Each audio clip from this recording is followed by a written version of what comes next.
Time ya kukusanua stori zote za kiburudani kutoka nje na ndani. Mastori ya town. Kimataifa, mmoja ya wasanii waliowahi kutamba zaidi katika historia ya muziki wa R&B duniani, R. Kelly, sasa anakabiliwa na ukweli mgumu wa maisha yake baada ya mahakama za Marekani kumhukumu kutumikia kifungo cha muda mrefu gerezani kinachotarajiwa kumalizika mwaka 2045. Jina halisi la R. Kelly ni Robert Sylvester Kelly. Alizaliwa tarehe 8 ya Januari 1967 mjini Chicago huko Marekani. Kwa sasa ana umri wa miaka 59. Kwa miongo kadhaa alitambuliwa kama mfalme R&B, akiwa na nyimbo zinazovuma duniani kama I Believe, I Can Fly na Bump in Greed. Hata hivyo, mafanikio yake ya kimuziki yalifunikwa na giza la tuhuma nzito za muda mrefu zinazomhusisha na unyanyasaji wa kingono, udhalilishaji wa watoto, usafirishaji wa binadamu kwa lengo la kingono, pamoja na matumizi mabaya ya mamlaka yake kama msanii maarufu. Mwaka 2002, mahakama ya shirikisho ya New York ilimhukumu kifungo cha miaka 30 jela baada ya kupatikana na hatia ya makosa ya catering pamoja na sex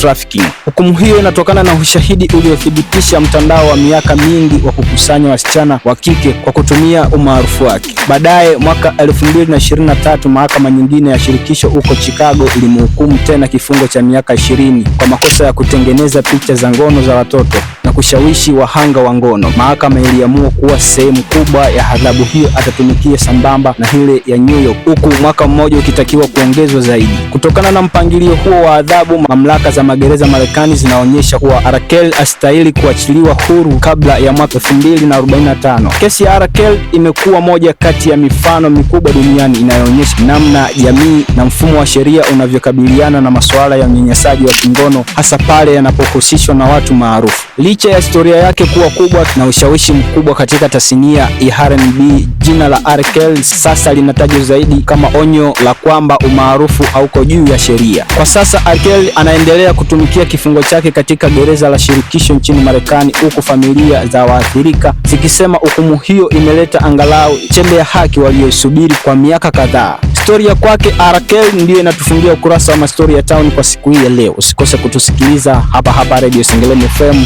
kila siku za Jumatatu mpaka Ijumaa. Mimi ni Milson Godfrey. Time ya kukusanua stori zote za kiburudani kutoka nje na ndani. Mastori ya town.